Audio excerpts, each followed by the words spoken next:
తెలంగాణ రాష్ట్రంలో కాంగ్రెస్ పార్టీ రాష్ట్ర ఎన్నికల కమిటీ రేవంత్ రెడ్డి ఆధ్వర్యంలో ఆయన అధ్యక్షతన సమావేశమై ఒక్కొక్క నియోజకవర్గానికి 3 పేర్లను హైకమాండ్కి కేంద్ర ఎన్నికల సంఘానికి ప్రతిపాదన పంపుతా ఉంది. 6వ తారీఖు మంగళవారం నాడు సమావేశం జరిగింది. అయితే రేవంత్ రెడ్డి ఉప ముఖ్యమంత్రి బట్టి విక్రమార్క, పొంగులేటి శ్రీనివాసరెడ్డితో కలిసి సోనియా గాంధీని కలిశాడు. సోనియా గాంధీ ఒకటే చెప్పింది, నాకు లోక్సభ సీట్లు ఎన్ని తేగలుగుతారు, నాకు అది ముఖ్యం. అవసరమైతే బీఆర్ఎస్ పార్టీ ఆ సిట్టింగ్ ఎంపీలని మీరు తీసుకోండి, సీట్లు ఇవ్వండి, మన గెలుపు ముఖ్యం. మన పార్టీ వాళ్ళు ఓడిపోయే వాళ్ళకంటే సిట్టింగ్ లోక్సభ సీట్లు బీఆర్ఎస్ వాళ్ళు ఉంటే వాళ్ళను ప్రోత్సహించి మనం కాంగ్రెస్ పార్టీ తరఫున సీట్ ఇచ్చి వాళ్ళని గెలిపించుకుందాం అంటుంది సోనియా గాంధీ. కనుక ఈ ప్రతిపాదనలు పంపించినా ఇవి ఎంతవరకు ప్రతిపాదనలుగా మిగులుతాయి, తుది నిర్ణయం అనేది అక్కడికి వెళ్ళిన తర్వాత కేసీ వేణుగోపాల్ చూస్తాడు. కేసీ వేణుగోపాల్ అయిన తర్వాత రాహుల్ గాంధీ, ప్రియాంక గాంధీ, ఫైనల్ టిక్ పెట్టేది ఎవరంటే సోనియా గాంధీ. సోనియా గాంధీ పార్టీ మారి ఒక్కరోజైనా సీట్ ఇచ్చేయండి. ఇప్పుడు పెద్దపల్లిలో వెంకటేష్ నేత పార్టీ మారాడు. ఆమె అక్కడే రేవంత్ రెడ్డికి గ్రీన్ సిగ్నల్ ఇచ్చేసింది. పెద్దపల్లిలో ఈయన పార్టీ మారి సిట్టింగ్ వచ్చాడు, బీఆర్ఎస్ నుంచి పార్టీ మారి వచ్చాడు, కనుక ఆయనకి మనం సీట్ ఇచ్చేద్దాం అని చెప్పింది. ఆ విధంగా బీఆర్ఎస్ పార్టీ మనుగడ లేకుండా చేయాలనే లక్ష్యంతో రేవంత్ రెడ్డే కాదు, సోనియా గాంధీ కూడా కంకణబద్దులయ్యింది. ఇది ఇలా ఉంటే మైనంపల్లి హనుమంతరావు దాదాపు 10 సంవత్సరాల పాటు టీఆర్ఎస్ బీఆర్ఎస్లో ఉంటూ ఆంతరంగికుడుగా ఉంటూ ఓ రకంగా బంధువు కూడా అవుతాడు కేసీఆర్కి. ఈయన కూడా వెలమ సామాజిక వర్గం. ఆయన ఒక బాంబు పేల్చాడు. త్వరలో 26 మంది ఎమ్మెల్యేలు బీఆర్ఎస్ పార్టీని వీడి కాంగ్రెస్ పార్టీలో చేరుతున్నారు. ఈ చేరిక కూడా ఫిబ్రవరి 27న జరిగే రాజ్యసభ ఎన్నికల ముందే జరుగుతుంది. తద్వారా కాంగ్రెస్ పార్టీ 2 రాజ్యసభ సీట్లు కాదు 3 కైవసం చేసుకుంటామని ఆయన పత్రికాముఖంగానే బాంబు పేల్చాడు మైనంపల్లి హనుమంతరావు. ఇంకో మాట కూడా అన్నాడు, ఈ మార్పిడి అనేది నీవు నేర్పిన విద్యయే నీరజాక్ష, కేసీఆర్ నువ్వు నేర్పిన విద్యే. నువ్వు 15 మంది తెలుగుదేశం పార్టీ ఎమ్మెల్యేలను చేర్చుకోలేదా? 12 మంది కాంగ్రెస్ ఎమ్మెల్యేలని పదవి ఆశ చూపి వాళ్ళని చేర్చుకోలేదా? కనుక నీవు నేర్పిన బాటలోనే మేము కూడా నడుస్తాం. నువ్వు ఏ విధంగా తెలుగుదేశం పార్టీని తెలంగాణలో భూస్థాపితం చేయటానికి కాంగ్రెస్ పార్టీని లేవకుండా డిపాజిట్లు కూడా లేకుండా ఉండే పరిస్థితి తెచ్చిన నువ్వు, నీ బాటలోనే మేము కూడా నీ ఎమ్మెల్యేలందరినీ కూడా కాంగ్రెస్ పార్టీలో చేర్చుకుంటామని చెప్పి రేవంత్ రెడ్డి, సోనియా గాంధీ, మైనంపల్లి హనుమంతరావు పత్రికాముఖంగా ప్రకటించాడు. ఇప్పుడున్న 9 మంది లోక్సభ సిట్టింగ్ ఎంపీలు 2018లో డిసెంబర్లో అధికారంలోకి వచ్చిన టీఆర్ఎస్ పార్టీ 17 సీట్లు పోటీ చేస్తే 9లో మాత్రమే గెలిచింది. ఆ 9లో ఒకరు మెదక్ కొత్త ప్రభాకర్ రెడ్డి దుబ్బాకలో పోటీ చేసి గెలిచాడు బీఆర్ఎస్ ఎమ్మెల్యేగా. ఇక 8 మందిలో ఒకరు వెంకటేష్ నేత పెద్దపల్లిలో ఆయన కాంగ్రెస్ పార్టీ తీర్థం పుచ్చుకున్నాడు. ఇక 7 ఉన్నారు. ఈ 7 కూడా సిట్టింగ్ ఎంపీలను సోనియా గాంధీ చెప్పింది రేవంత్కి, మనం ఆ 7 కూడా కాంగ్రెస్ పార్టీలోకి తెచ్చేయండి, కాంగ్రెస్ పార్టీ మనం సీట్లు ఇద్దాం. ఆ బీఆర్ఎస్లో ఉండి మొత్తం ఎంపీలందరూ కూడా పార్టీలు మారి ఇతర పార్టీలకు వెళ్ళిపోయారనే ఓ ప్రచారం ప్రజల్లో జరగాలి అని చెప్పింది. ఆ విధంగా మహబూబ్ నగర్ సిట్టింగ్ అక్కడ మన్నే శ్రీనివాసరెడ్డి ఆయన తను పోటీ చేయకుండా బీఆర్ఎస్ పార్టీ తరఫున తన అన్న కుమారుడు జీవన్ రెడ్డి, మన్యం జీవన్ రెడ్డి ఆయన్ని పోటీలో పెట్టి ఆయన్ని కాంగ్రెస్ పార్టీ తరఫున పోటీ చేయించాలనే వ్యూహంతో ముందుకు అడుగులు వేస్తున్నాడు. ఇక నాగర్ కర్నూలు సిట్టింగ్ ఎంపీ రాములు, ఆయనకి బీఆర్ఎస్ పార్టీ టికెట్ ఇవ్వటంలా అక్కడ వేరే అభ్యర్థి మాజీ ఎమ్మెల్యే, అక్కడ అచ్చంపేట మాజీ ఎమ్మెల్యేని గువ్వల బాలరాజుని రంగంలో దింపాలని ఉన్నారు. రాములు కాంగ్రెస్లో చేర్చుకుంటే కాంగ్రెస్ లేదా బీజేపీలో పార్టీ మారి పోటీ చేద్దాం, సిట్టింగ్ ఎంపీ రాములు కానీ రాములు కుమారుడు కానీ నాగర్ కర్నూలు నుంచి పోటీ చేద్దామని ఉన్నాడు. ఆ విధంగా ఆ నాగర్ కర్నూలు సిట్టింగ్ ఎంపీ కూడా మళ్ళీ పోటీ చేసే పరిస్థితి లేదు. జహీరాబాద్లో బీబీ పాటిల్ ఉన్నాడు. బీబీ పాటిల్ ఆయన కూడా ఈ బీఆర్ఎస్ పార్టీ మనం గెలవం, ఆయన పక్క చూపులు చూస్తున్నాడు. బీజేపీ పార్టీలో చేరితే ఆ ప్రాంతంలో జహీరాబాద్ పార్లమెంటు పరిధిలో లింగాయతులు చాలా అధికంగా ఉన్నారు. లింగాయతులందరూ హిందువులు. ఈ రామజన్మభూమి దెబ్బకు జై శ్రీరామ్ నినాదాలతో లింగాయతులందరూ కూడా బీజేపీ కోటేస్తే జహీరాబాద్లో బీజేపీ గెలుస్తుంది. అందువల్ల బీబీ పాటిల్ పార్టీ మారి బీజేపీలో పోటీ చేద్దామని ఉన్నాడు. ఇక చేవెళ్లలో కొండా విశ్వేశ్వరరెడ్డి బీజేపీ తరఫున గెలుపు తథ్యం. అందువల్ల అక్కడ ఉండే సిట్టింగ్ ఎంపీ రంజిత్ రెడ్డి ఎలాగో బీఆర్ఎస్ గెలం, బీజేపీలో మనకు ప్రవేశం లేదు, కాంగ్రెస్కి వెళ్ళి ఎలా ఉంటుంది, పోటీ చేస్తే ఎలా ఉంటుందనే ఆలోచనలో ఉన్నాడు. ఇక మల్కాజ్గిరిలో రేవంత్ రెడ్డి గెలిచినా అది ఈసారి బీజేపీ కైవసం చేసుకోబోతుందని ఊహాగానాలు ఉన్నాయి. వరంగల్లో పసునూరి దయాకర్ సిట్టింగ్ ఎంపీ, ఆయనకి సీట్ ఇవ్వకుండా బీఆర్ఎస్ వాళ్ళు ఆరూరి రమేష్కి ఇద్దామంటున్నారు. అందువల్ల పసునూరి దయాకర్ కాంగ్రెస్ పార్టీ ఆహ్వానిస్తే కాంగ్రెస్ సీట్ ఇస్తే కాంగ్రెస్, లేకపోతే బీజేపీ పార్టీ తరఫున బీజేపీలో చేరి పోటీ చేద్దామని ఉంది. ఇక మహబూబాబాద్లో మాలోతు కవిత రెడ్డి నాయక్ కుమార్తె, ఆమెకి సీటు ఇచ్చినా మహబూబాబాద్లో కాంగ్రెస్ పార్టీ చాలా బలంగా ఉంది, అందువల్ల గెలవనని ఆమె కూడా ఎందుకు ఈ గెలవని పార్టీ బీఆర్ఎస్లో పోటీ చేయటం, మనం కాంగ్రెస్కి వెళ్తే గ్యారంటీగా గెలుస్తామని ఆమె కూడా కాంగ్రెస్ పక్క చూపులు చూస్తుందనే ఊహాగానాలు ఉన్నాయి. ఆమెకు సీట్ ఇవ్వకపోతే ఎలాగో కాంగ్రెస్ సీట్ ఇస్తానన్నా కూడా మహబూబాబాద్లో గెలిచే పరిస్థితి లేదు. ఇక ఖమ్మంలో నామా నాగేశ్వరరావు సిట్టింగ్ ఎంపీ. నామా నాగేశ్వరరావు ఆయన ఒక బడా కాంట్రాక్టర్, పెద్ద కాంట్రాక్టర్. ఆయనకి రాజకీయ సిద్ధాంతం కంటే కూడా ఆయన యొక్క వ్యాపార ప్రయోజనాలు ముఖ్యం. తెలుగుదేశం పార్టీ, తదుపరి టీఆర్ఎస్, మళ్ళీ కాంగ్రెస్కి వెళ్ళటానికి కూడా ఏమాత్రం వెనుకంజ వేయడు. ఎందుకంటే కాంగ్రెస్ పార్టీ తరఫున ఎవరు నామినేషన్ వేసినా గెలిచిపోతారు. ఇప్పుడు అక్కడ జరిగిన ఎన్నికల్లో 18 సార్లు ఎన్నికలు జరిగితే 16 సార్లు స్థానికేతరులు గెలిచారు ఖమ్మం. వాళ్ళు స్థానికేతరులను ఆదరించడానికి సిద్ధంగా ఉన్నారు ఖమ్మం లోక్సభ పరిధిలో ఉన్నవాళ్ళు. ఈ విధంగా ఖమ్మంలో నామా నాగేశ్వరరావు బీఆర్ఎస్ పార్టీ తరఫున, కారు పార్టీ తరఫున పోటీ చేస్తే ఓటమి తథ్యం. అక్కడ డబ్బులు నష్టం, గెలిచే పరిస్థితి లేదు. అందువల్ల నామా నాగేశ్వరరావు కూడా అవకాశం వస్తే కాంగ్రెస్ పార్టీ తరఫున పోటీ చేయడానికి ఏమాత్రం వెనుకంజ వేయడు.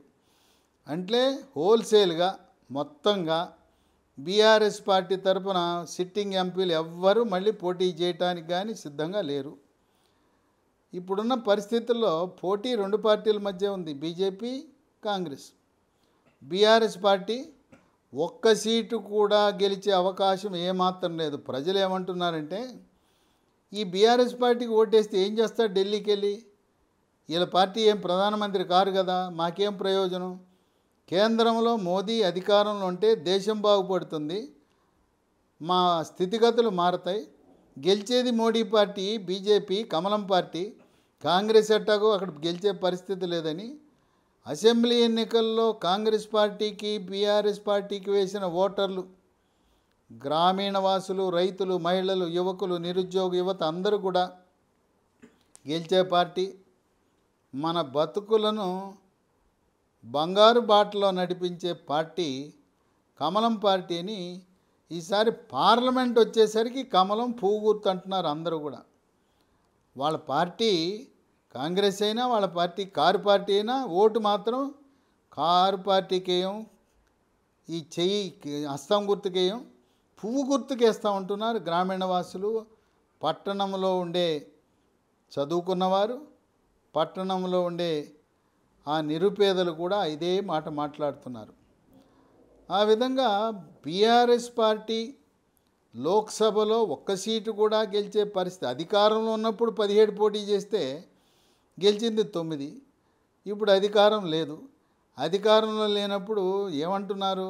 రాష్ట్రంలోనే అధికారం ఉండాలి, కేంద్రంలో అధికారం ఉండాలి, ఏమీ లేనివాడికి మేము ఎందుకు ఓటేస్తామనే పరిస్థితి. నాయకులు కూడా గోడలు దూకేస్తున్నారు.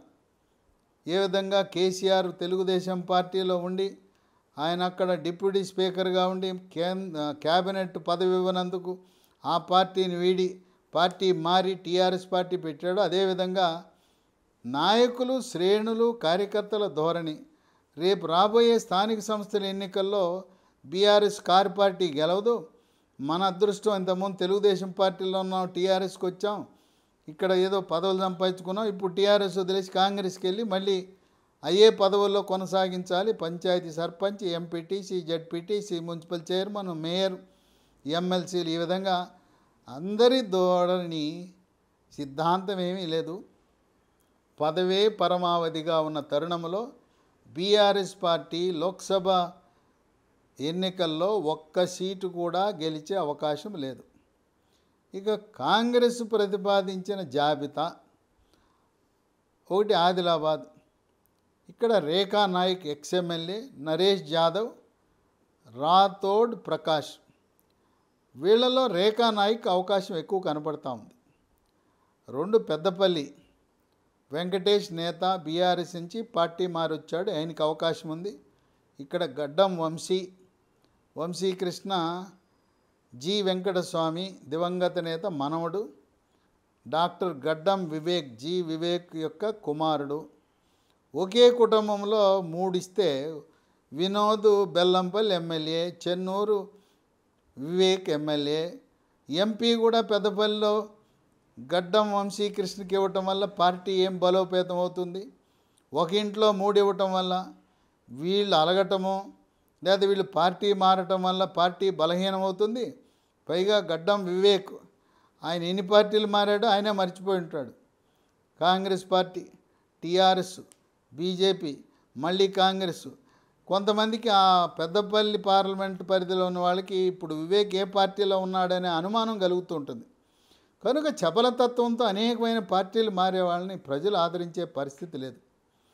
ఇక మాజీ ఎంపీ, ఆనాటి కేంద్ర మంత్రిగా, కార్మిక శాఖ మంత్రిగా పనిచేసిన జి వెంకటస్వామిని ఓడించిన డాక్టర్ సుగుణకుమారి వైద్యురాలు, ఆమె గైనకాలజిస్టు. ఆమె జి వెంకటస్వామిని ఓడగొట్టి చరిత్రకెక్కారు. అప్పట్లో తెలుగుదేశం అభ్యర్థిగా గెలిచారు. ఆమె కూడా ఇప్పుడు కాంగ్రెస్లో ఉంది. ఇక 3 కరీంనగర్ మాజీ ఎమ్మెల్యే ప్రవీణ్ రెడ్డి,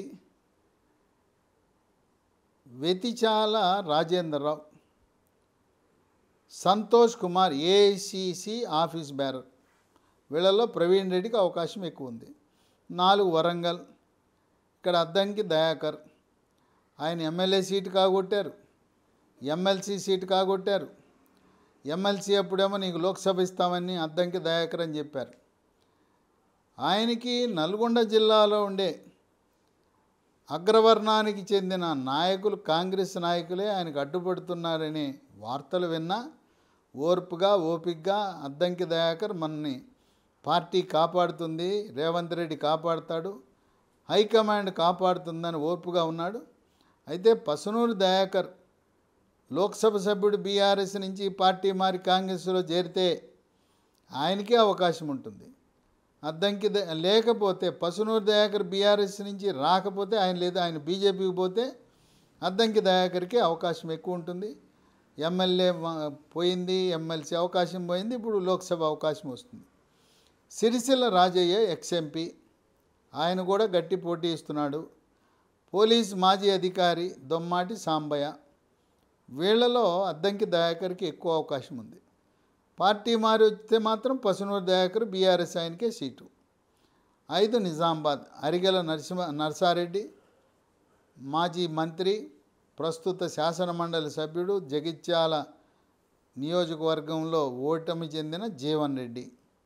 మరొక నాయకుడు మోహన్ రెడ్డి. స్థానికుడైన అరికెల నర్సారెడ్డికి అవకాశం ఉంది. ఇక 6 జహీరాబాద్ సురేష్ షెట్కర్ ఇంతకుముందు ఎంపీగా పనిచేశాడు. మొన్న నారాయణఖేడ్లో ఆయనకి టికెట్ ఇస్తున్నామని ఎమ్మెల్యే అభ్యర్థి అని ప్రకటించి దామోదర్ రాజు నరసింహ అడ్డం పెడితే ఈయన సీటు ఉపసంహరించారు. అందువల్ల ఆనాడు చెప్పారు నరేష్ షెట్కర్కి నీకు ఎంపీ సీట్ ఇస్తామని, ఆయనకి అవకాశం ఉంది.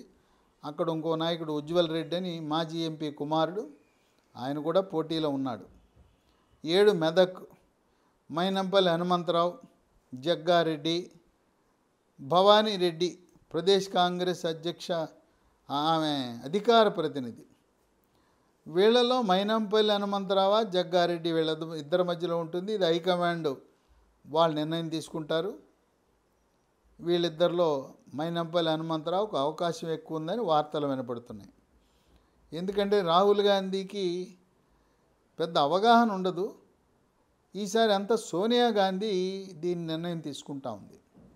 8 చేవెళ్ళ, కిచెనగారి లక్ష్మారెడ్డి, కేఎల్ఆర్ మొన్న మహేశ్వరం నియోజకవర్గంలో ఓటమి చెందాడు.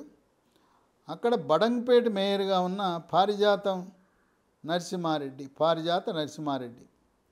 ఆమె మొన్న ఎమ్మెల్యే సీటు ఆశించింది. బీఆర్ఎస్ పార్టీని వీడి కాంగ్రెస్లో చేరింది పార్టీ టికెట్ కోసమే. ఆమె ఎమ్మెల్యే సీట్ నిరాకరించినప్పుడు నీకు ఎంపీ సీట్ అన్నారు. ఇప్పుడు కేఎల్ఆర్, పారిజాత నరసింహారెడ్డి ఆమెక ఇద్దరి మధ్యలో ఉంది. అక్కడ ఒక మరో అభ్యర్థి దామోదర్ అవేలి అధికార ప్రతినిధి కూడా ఉన్నాడు, పరిశీలనలో ఉన్నాడు.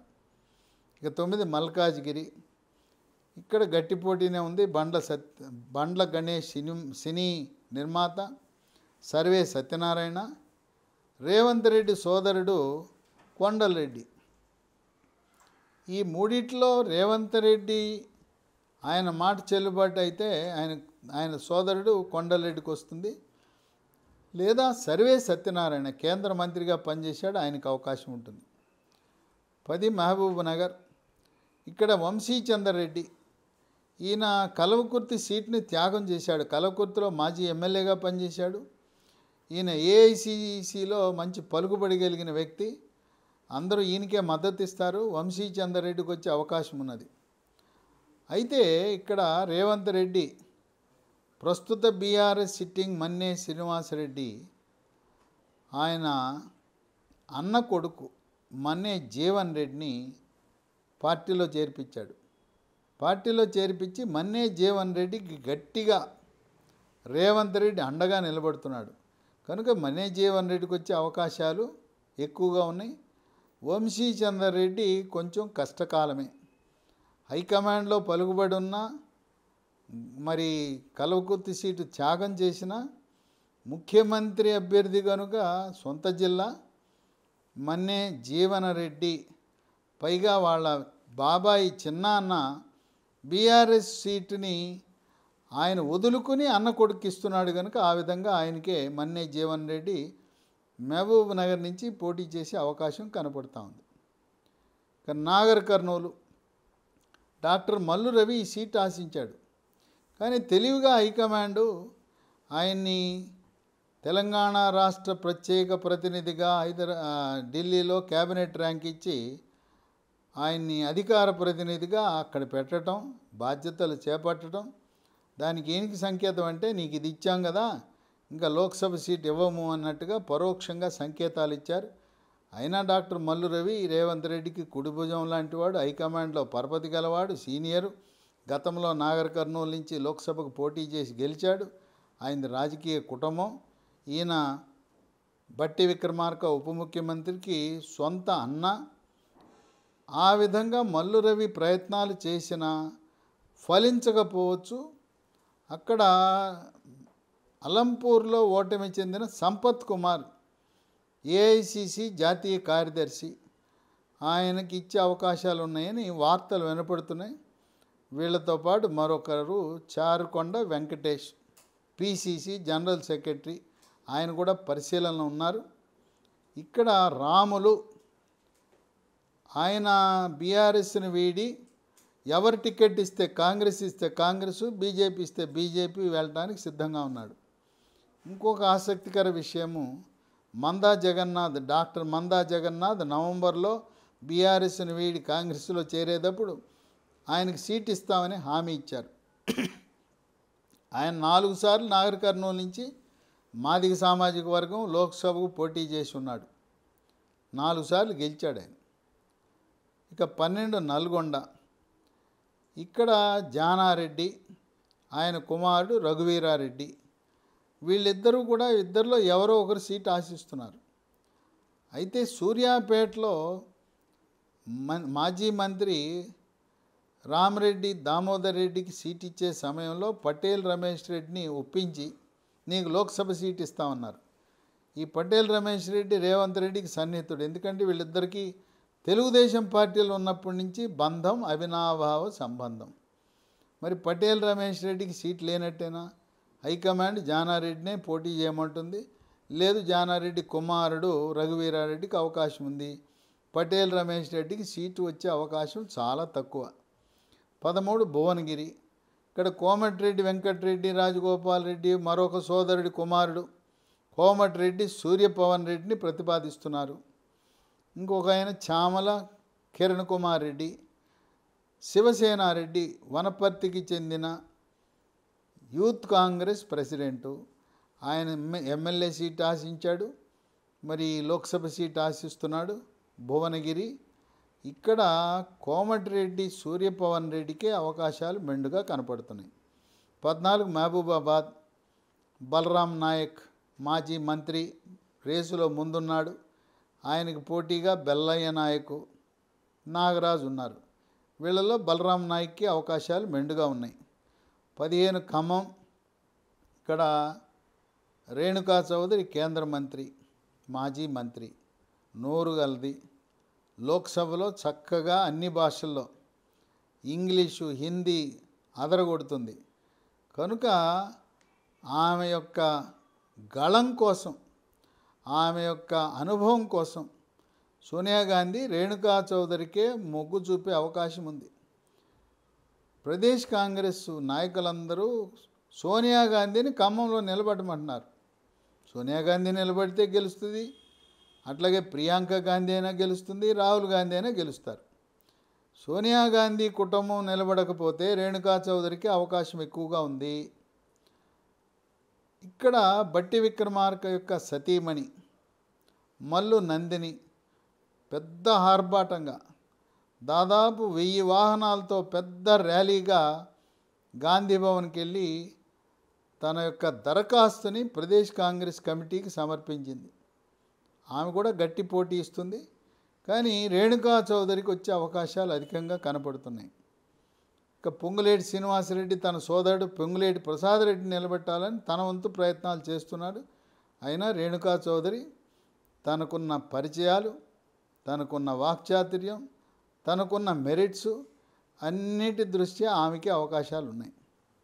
ఇక 16 సికింద్రాబాద్, ఇది ఇక్కడ కిషన్ రెడ్డి పోటీ చేస్తున్నాడు, ఆయనే గెలుస్తాడు కనుక పెద్ద పట్టించుకోలేదు. ఇక్కడ యువకులను రంగంలో దింపారు. అనిల్ కుమార్ యాదవ్, అంజన్ కుమార్ యాదవ్ కుమారుడు సామ రామ్మోహన్ రెడ్డి, ఈయన అధికార ప్రతినిధి. అట్లాగే రోహిన్ రెడ్డి, ఈయన రేవంత్ రెడ్డికి అనుచరుడు. ఈయన ఖైరతాబాద్ సీట్ ఇవ్వాలనుకున్నారు, ఇవ్వలేక అంబర్పేట ఇచ్చారు, అంబర్పేటలో ఓడిపోయాడు. రేవంత్ రెడ్డి రోహిన్ రెడ్డికి ఇప్పించడం కష్టమే. మరి ఇక్కడ అంజన్ కుమార్ యాదవ్ సామాజిక వర్గం అధికంగా ఉంది. అంజన్ కుమార్ యాదవ్ ఎంపీగా పనిచేశాడు కనుక ఆయన హైకమాండ్లో ఉండే ఆయనకున్న పరిచయాలను బట్టి అంజన్ కుమార్ యాదవ్ తన కుమారుడికి సికింద్రాబాద్ సీటు తెచ్చుకునే అవకాశాలు కనపడుతున్నాయి. ఇక 17 హైదరాబాద్. ఇక్కడ ఫిరోజ్ ఖాన్ మొన్న అసెంబ్లీలో నాంపల్లిలో ఓటమి చెందిన ఫిరోజ్ ఖాను, మహిళా కాంగ్రెస్ అధ్యక్షురాలు సునీతారావు, సమీరుల్లా ఈ ముగ్గురు పోటీ పడుతున్నారు. వీళ్ళలో మళ్ళీ ఫిరోజ్ ఖాన్కి అవకాశాలు మెండుగా కనపడుతున్నాయి.